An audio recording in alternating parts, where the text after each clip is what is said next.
Saudações a todos, nossos votos de muita paz. Sejam todos muito bem-vindos a mais uma terça-feira em que buscamos estudar o processo de evolução do espírito à luz do Consolador, né? Com a visão do que a doutrina espírita nos traz na sua explicação, esclarecimento, aprofundamento para um entendimento mais claro dos ensinamentos do Cristo. Então, nós estamos vendo alguns apontamentos trazidos pela Sueli Caldas Schubert no livro Os Poderes da Mente. E hoje ainda continuaremos neste mesmo livro para vermos quando ela trata de pensamentos negativos. Então, vamos. Não é difícil constatarmos que os pensamentos negativos predominam em nossa mente. Somos atraídos, sem perceber, por aspectos sombrios da vida. Detemo-nos em conversações deprimentes, em detalhes que ressaltam o lado desequilibrado das pessoas e situações. E o que é pior, diz ela, quando a sós damos asas à imaginação que nos incute temores, que sugere ideias de teor pessimista, o que acaba por abrir campo à tristeza, revolta ou desânimo. Então, tomarmos cuidado com esse caminho que nos permitimos de sermos mais pessimistas, né?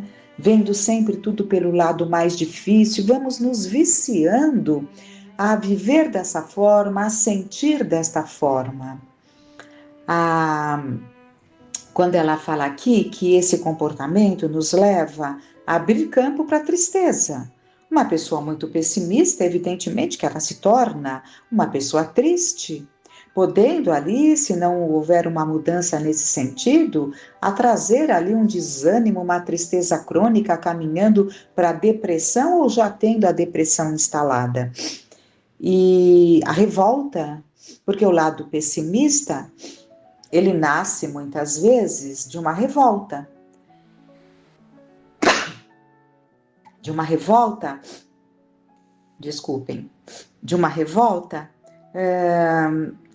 que vem justamente desse nosso lado, de acharmos que nada dá certo, que não adianta tentar nada, que por que se desgastar buscando tal coisa, se não vai dar em nada. Então é claro que isso vai abrindo campo para uma revolta muito grande, que são condições tristíssimas para a nossa alma, tristeza, revolta ou desânimo. Quanto ao desânimo, estejamos atentos, porque existe um desânimo, ele vai se instalando aos poucos, sorrateiramente, sutilmente, e ele vai ganhando campo. Então é preciso que, se temos essa tendência para o pensamento negativo, vamos reformular com muito empenho essa maneira de ver e sentir a vida. E ela continua. Mas não ficamos apenas nisso. De acordo com o que pensamos, ligamos a TV e damos preferência aos programas que relatam as tragédias do cotidiano, seus conflitos e dramas. Então, há pessoas que acabam se viciando, não que não devamos nos inteirar dos acontecimentos, evidentemente, mas há que devemos, né? Mas há pessoas que exageram, buscando ali canais que detalham exageradamente certas situações dolorosas, e se ficamos muitas horas do nosso dia ligados apenas nesse tipo de noticiários, nesse tipo de reportagens, dificilmente não nos tornaremos pessoas medrosas, inseguras, pessimistas. E sendo esta a situação mental, diz ela, da maioria das pessoas, é fácil compreender o motivo pelo qual alcançam maior índice de audiência na TV os programas que exploram esses aspectos negativos, que apresentam o lado grotesco das pessoas, os noticiários policiais em que o crime e a violência predominam, enquanto que os programas que registram as ações altruísticas, os documentários educativos e instrutivos, a música de boa qualidade, não têm a mesma repercussão. E por quê? As preferências, né? É a preferência de cada um. Nossa visão está deturpada, nossos ouvidos não estão afinados e nossa mente está condicionada a milênios de insanidade. Nosso psiquismo está encharcado de pensamentos estratificados nas faixas negativas. O mesmo ocorre com nossa leitura, filmes, músicas, né? Então nós vamos ali preenchendo até os nossos momentos de prazer, de relaxamento, vamos preenchendo com coisas que atendam essas nossas preferências, esse nosso estado de ser. E ela continua. Trazemos de experiências anteriores nas quais nos mantivemos na ignorância ou desconsideramos as divinas leis que regem o universo, os sentimentos de culpa, o tédio e a revolta que hoje ressumam em tendências nocivas, quando não desaguam em distúrbios mentais de maior ou menor gravidade, ou ainda em enfermidades diversas. Assim, a nossa mente está condicionada à não aceitação das experiências educativas que nos restringem o uso do livre-arbítrio, ou aquelas que expressam limitações e deficiências de ordem mais severa. Então, nós já temos um condicionamento, né, para não aceitarmos experiências educativas, né? E exercitamos o nosso livre-arbítrio, aquilo que realmente atende aos nossos anseios, à maneira de sermos, né? De maneira geral, acabamos por negar nossas próprias potencialidades, pois inconscientemente não nos julgamos aptos ou merecedores e, por via de consequência, fugimos de nossas responsabilidades. Então, não nos sentindo preparados, não percebendo o potencial que trazemos, porque ele vai ficando abafado, né? Por essas outras escolhas que fazemos. E com isso vamos perdendo brilhantes oportunidades de crescimento, fugindo às responsabilidades.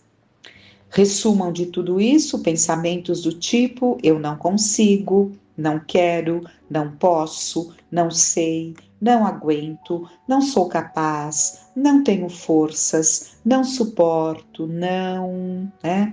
Ou então, eu sabia que não ia dar certo, tudo de ruim me acontece, tenho medo de não conseguir, ninguém me quer, ninguém presta. É uma lista grande de convicções e previsões negativas. Conforme o estado mental do indivíduo, corresponde, portanto, à sua vida.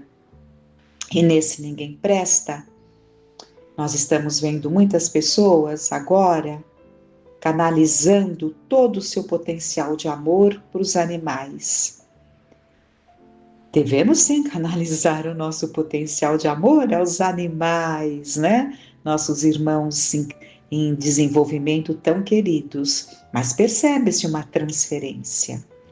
Percebe-se que muitas vezes aquele cabedal que temos de amar, e todos temos necessidade, e como nos isolamos, nos afastamos, desconfiamos de tudo e de todos, não desejamos para muitas vezes, para nós ou para muitos, pode ser assim, doar a nossa atenção, o nosso tempo a outras pessoas, às vezes até pessoas mais próximas, é perda de tempo, soa como uma perda de tempo, porque na nossa mente fica aquilo: ninguém merece, ninguém me ama, vou mais viver uma vida mais reclusa mesmo, mas temos necessidade de amar. E ao invés de insistirmos naqueles que Deus colocou no nosso caminho, descobrindo potenciais em nós e no outro, até a capacidade de compreensão, a capacidade de perdão, a capacidade de entender o outro que pensa de uma maneira tão diversa da nossa, mas compreendermos sem críticas, com naturalidade, compreendendo que cada um tem uma forma de ser, cada um tem uma forma de pensar, e cabe a cada um a decisão, né? Nós não estamos para mudar a vida de ninguém.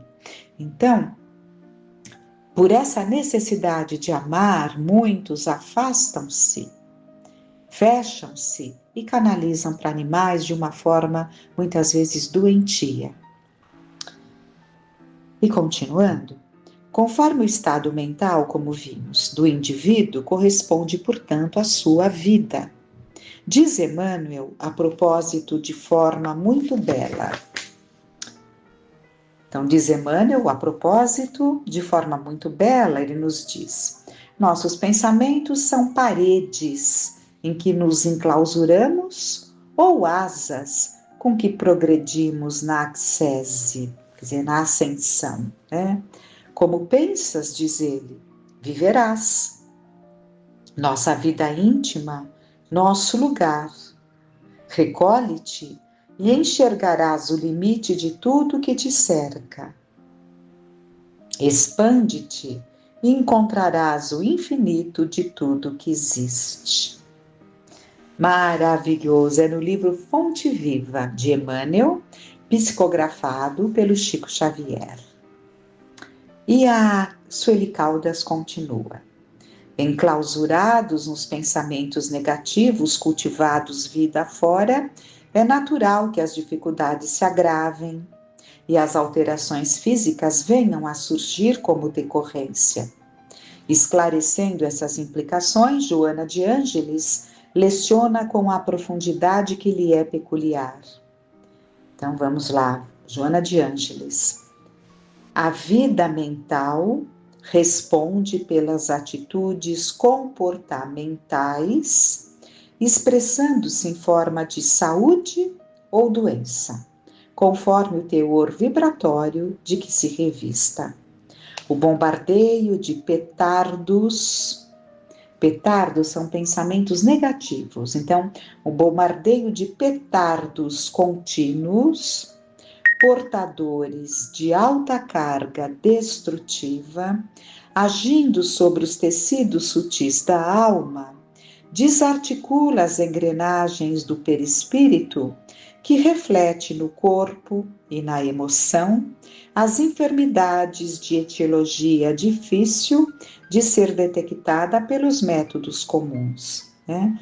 Então, surgem ali enfermidades chamadas doenças fantasmas, que os médicos não conseguem ali acertar com a medicação, acertar com a origem dessas doenças, né?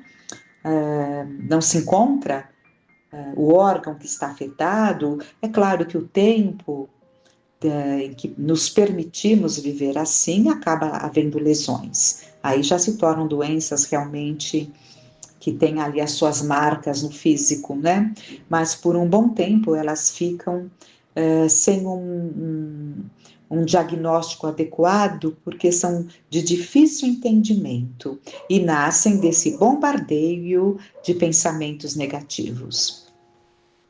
Acumulando cargas deletérias, desconjuntam-se os delicados tecidos sustentados pela energia, ocasionando os desastres no campo da inarmonia propiciadora de distúrbios variados e contaminações compreensíveis. A ação imunológica do organismo desaparece sob a contínua descarga das forças perniciosas, abrindo espaço para as calamidades físicas e psicológicas, né? Então, nosso corpo vai perdendo ali a imunidade, né? Então, ficamos ali muito mais propensos para que tudo se instale. Então, é o que ela está colocando, a ação imunológica do organismo desaparece, porque nós temos um mecanismo de defesa, né? Mas desaparece sob a contínua descarga dessas forças perniciosas, abrindo espaço para as calamidades físicas e psicológicas. Então, desorganizações orgânicas e mentais, e emocionais, e espirituais. Tudo casado, né? Tudo se junta, se conjuga. Vários tipos de cânceres, alergias, infecções na esfera física e neuroses, esquizofrenias e psicoses na faixa psíquica têm a sua gênesis no comportamento mental e nos seus efeitos morais. A mentora explica, ouvimos, né, sobre os cânceres, alergias e infecções. Ela não disse que todos, mas vários tipos têm de cânceres e neuroses, e esquizofrenia e psicoses, né? Uns têm origem na esfera física, né? Os cânceres, alergias, infecções, e as neuroses, esquizofrenias e psicoses muitas vezes também nascem desses pensamentos destrutivos. A mentora explica que a ansiedade e o medo desestruturam o edifício celular, dando margem a distonias complexas. Enfatiza que a vingança corrói os sentimentos, comparando-a com ácido destruidor. Então, a vingança corrói os sentimentos, comparando-a com ácido destruidor que abre brechas para a amargura, o suicídio e a alucinação. Essas passagens aí da Joana de Ângeles nós encontramos no livro psicografado pelo Divaldo, né, Seara do Bem. Então, isso que a Joana de Ângeles, a mentora Joana de Ângeles nos traz, é o que cansamos de aprender, não é? E o que devemos pôr em prática, a vingança, aquele pensamento que endereçamos ao outro, doídos, revoltados, magoados, odiosos, odiando, né? Aquele que nos feriu, aquele que nos tem ferido, aquele que nos fere.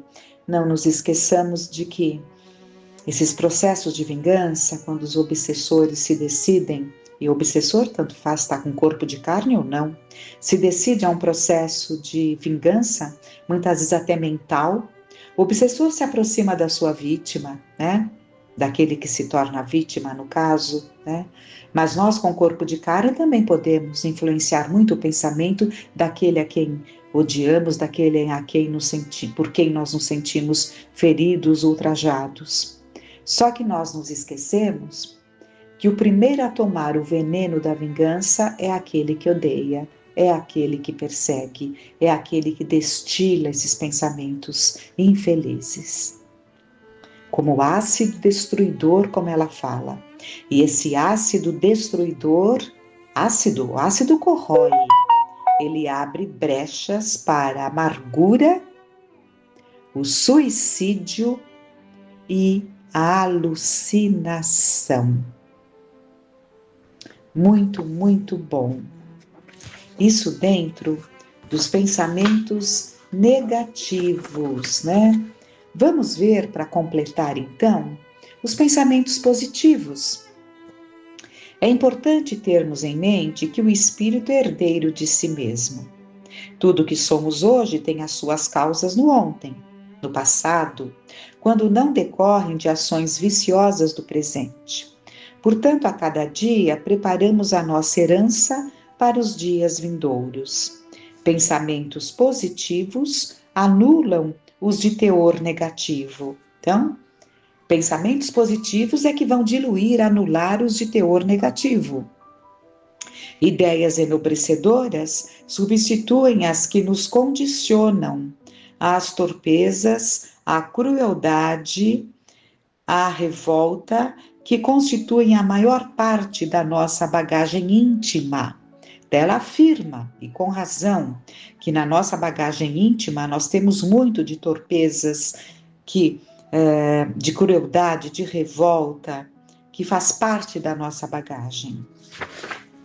Mentalizar um ideal superior e perseverar em conquistá-lo preenche a mente, evitando as habituais dispersões e fugas dos pensamentos que teimam em deter-se nos porões do subconsciente por não acostumados à disciplina do bem. A mente condicionada ao mal, ao desequilíbrio, à insanidade, tem dificuldade em reverter este quadro vicioso e alicerçar os valores mais altos e edificantes da vida imortal. Então, são condicionamentos, né? Então, a mente condicionada ao mal, ao desequilíbrio, à insanidade, ela tem dificuldade em reverter esse quadro, porque é vicioso, condicionado, não é? E tem dificuldade para alicerçar valores mais altos, edificantes, que nos reportam, né, a nossa verdadeira condição de espíritos imortais. Para isso, então, a necessidade de um treinamento disciplinador, com força de vontade, né? Com ordens que damos a nós mesmos, não nos afastando dos nossos propósitos, né? É difícil alcançar esse objetivo? É possível consegui-lo? Realmente não é fácil.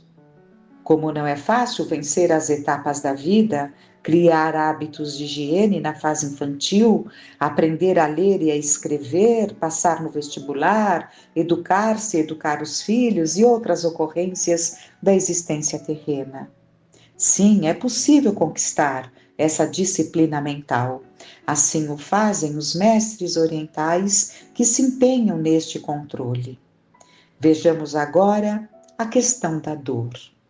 Para isso, trazemos a palavra abalizada do Dr. Bernier Siegel, que a tem estudado profundamente, especialmente nos casos de câncer, e que orienta quanto aos efeitos dos pensamentos em seu livro Amor, Medicina e Milagres. Então, vamos aí às palavras do Dr. Bernier Siegel. Ainda não se sabe bem de que forma a composição química do cérebro se relaciona com as emoções e os pensamentos, mas nosso estado de espírito tem um efeito imediato e direto sobre o estado físico. Podemos interferir no corpo examinando como nos sentimos. Se lutarmos contra a dor e procurarmos ajuda, a mensagem é,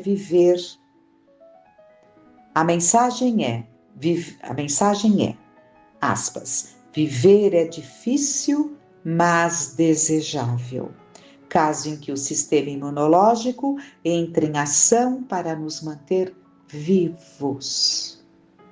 Por isso mesmo, costumo lançar mão de dois grandes recursos para alterar o estado físico: emoções e imaginação. Representam as duas formas de fazer entrar em comunicação mútua a mente e o corpo. As emoções e as palavras dão a saber ao corpo aquilo que dele esperamos. E imaginando certas mudanças, contribuímos para que o organismo as produza. Então, são ensinamentos, palavras colocadas pelo Dr. Bernier Siegel nesse livro Amor, Medicina e Milagres. E a Sueli Caldas continua. Destacamos para nossos prezados leitores mais um trecho do Dr. Siegel, que é amigo cirurgião em New Haven e professor da Universidade de Yale. A mente, no entanto, não age apenas por meio de opções conscientes. Muitas vezes, seus efeitos incidem diretamente sobre os tecidos do organismo sem conhecimento de nossa parte. O corpo responde às mensagens mentais, conscientes ou inconscientes. Em geral, as mensagens dizem: viva ou morra. Estou convencido de que não temos só mecanismos de sobrevivência, a exemplo da reação luta ou fuga, mas também um mecanismo que diz morra e consegue realmente bloquear nossas defesas, reduzindo as funções orgânicas e encaminhando-nos para a morte, quando sentimos que a vida já não vale a pena. E mais, continua o doutor, a cura é um ato criador, que exige todo o esforço e dedicação que as outras formas de criatividade reclamam. É no mesmo livro, Amor, Medicina e Milagres. Amor mediciona, não é medicina. Amor, mediciona e milagres.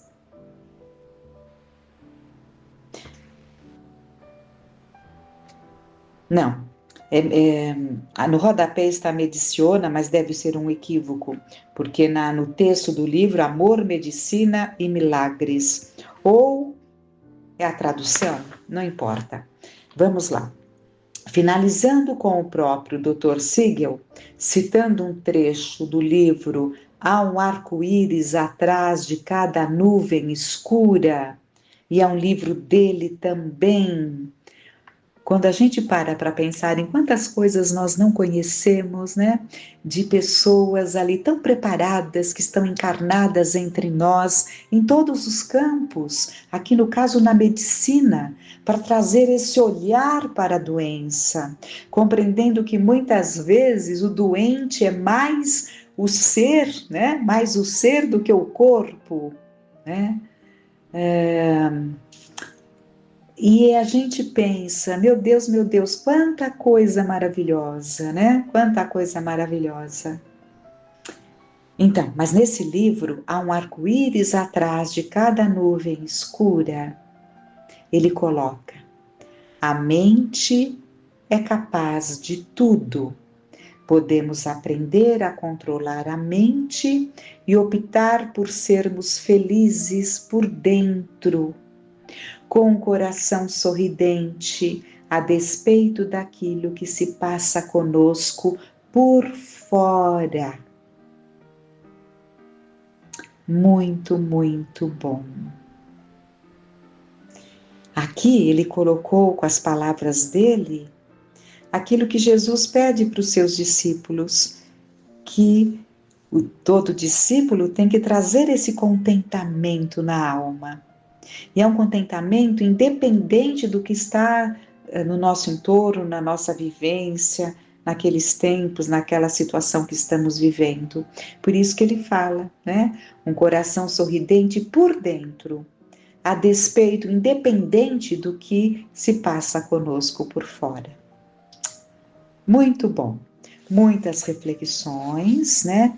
Sobre esse tema que nós vimos, né? Tínhamos visto o pensamento, depois o pensamento negativo, pensamentos positivos, e esse estudo que temos feito aqui no livro da Sueli, A Casa Mental, nos ajuda a compor tudo aquilo que a doutrina nos traz, não é? E ela enriquece com esses exemplos dessas cabeças que trazem coisas tão importantes para nós, completando ali o nosso entendimento, o nosso aprendizado.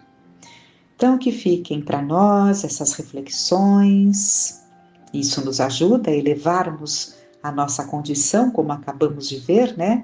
Diluindo, né? Nos afastando dos pensamentos negativos, e que todo esse aprendizado possa se reverter em muita paz em nossos corações. Que fiquemos em paz.